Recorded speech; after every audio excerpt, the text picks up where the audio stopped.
Olá, queridos irmãos e irmãs, dia 6 de julho, terça-feira. Hoje é dia de Santa Maria Gorete. Santa Maria Gorete foi assassinada de modo brutal por defender sua dignidade de filha de Deus. Há muitas mulheres sendo feridas pelo machismo e outras atitudes criadas entre nós, mas que são contra o princípio da criação divina. Santa Maria Gorete mostra-nos que a dignidade não se relativiza, não se compra, nem se vende. A vida será sempre dom e assim deve ser defendida e amada.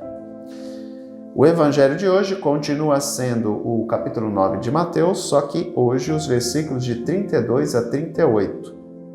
Naquele tempo apresentaram a Jesus um homem mudo que estava possuído pelo demônio.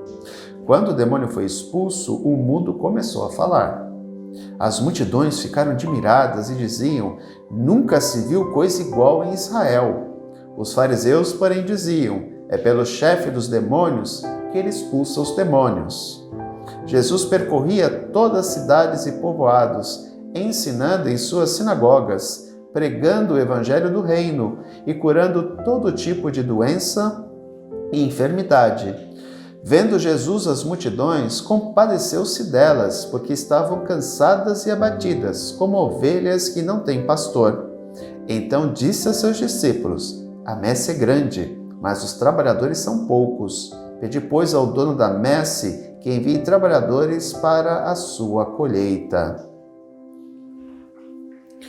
O Evangelho hoje tem bastantes aspectos interessantes para uma reflexão, mas eu me apego a dois. Primeiro, a questão de expulsar o demônio. Ele expulsa um demônio que escravizava um homem, que o deixava mudo, que o impedia de falar. É interessante a ação de Jesus na questão da libertação do ser humano. Ele tira todas as travas que impedem o ser humano de viver uma liberdade, aquilo que Paulo vai chamar de liberdade dos filhos de Deus. Jesus veio para libertar o ser humano de todas as amarras ligadas ao pecado e ao mal. Então ele veio para que todos tenham vida e vida em abundância. E a vida começa neste mundo e se estende até a eternidade com a vida eterna.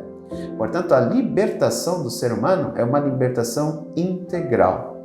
Afinal, nós somos soma, corpo, alma e espírito, como foi definido por Paulo na carta aos Coríntios. Não somos somente sarx, carne. Não.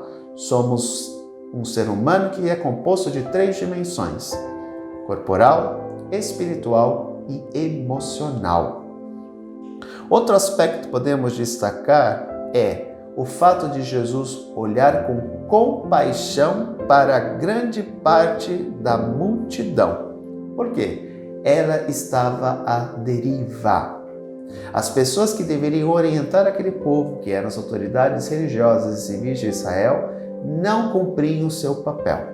Ao contrário, escravizavam o povo através de uma doutrina rigorista e viviam a manutenção do status quo, com o objetivo de perpetuar a situação de escravização do povo. Por isso que Jesus, ao olhar a dureza da vida daquelas pessoas e a falta de esperança delas no futuro, sente compaixão. Porque é um povo desanimado, é um povo sem perspectiva, é um povo sofrido mediante o peso de uma religião que, ao invés de libertar, oprimia. Aqui devemos entender o papel da religião. O próprio nome religião, a palavra, vem da palavra em latim religare, ou seja, religar. É ligar o homem ao divino. É a ponte que une o homem ao divino, ao transcendente, a Deus, poderíamos dizer assim. Quem faz esse papel de grande mediador, sumo pontífice entre Deus, o Pai, e nós, seres humanos, é Jesus Cristo. Ele é o grande mediador entre Deus e os homens. A religião cristã, ela se baseia no ensinamento de Jesus, o Evangelho, a boa notícia. Portanto, é a vivência das palavras do próprio Deus. Lembremos que Jesus é a palavra que se fez carne e habitou no meio de nós. Ao observarmos a vida de Jesus, as suas palavras e os seus ensinamentos e a sua conduta, nós vivemos o Evangelho e buscamos essa ponte, essa união entre Deus e nós, que é o próprio Cristo. Portanto, Jesus sente compaixão daquele povo porque aquele povo está simplesmente abandonado. A religião que eles possuem nada mais faz do que oprimi-los. Lembremos que a religião judaica estava muito intimamente presa à questão da pureza e da impureza. Só podia viver puro aquele que tinha dinheiro. Por quê? Porque os fariseus acabaram criando um total de 613 mandamentos e prescrições. Era algo impossível qualquer ser humano conseguir ficar puro um dia. Por quê? Quem é que consegue guardar na cabeça 613 mandamentos e prescrições? Ninguém. Tanto que Jesus irá sintetizar tudo isso num único mandamento. Amai-vos uns aos outros como eu vos amei. Quem ama, vive a verdade. Quem ama, faz a vontade de Deus. Portanto, quem ama, cumpre os mandamentos. Jesus sintetiza tudo num único mandamento. Portanto, queridos irmãos e irmãs, a visão de Jesus daquele povo era um povo sofrido, era um povo desesperançado, era um povo que não tinha uma perspectiva de futuro, porque era um povo que era oprimido pela autoridade civil de seu país, era oprimido pela autoridade religiosa de seu país. De que maneira poderia haver algum tipo de esperança ou de direcionamento para aquele povo? Nenhum.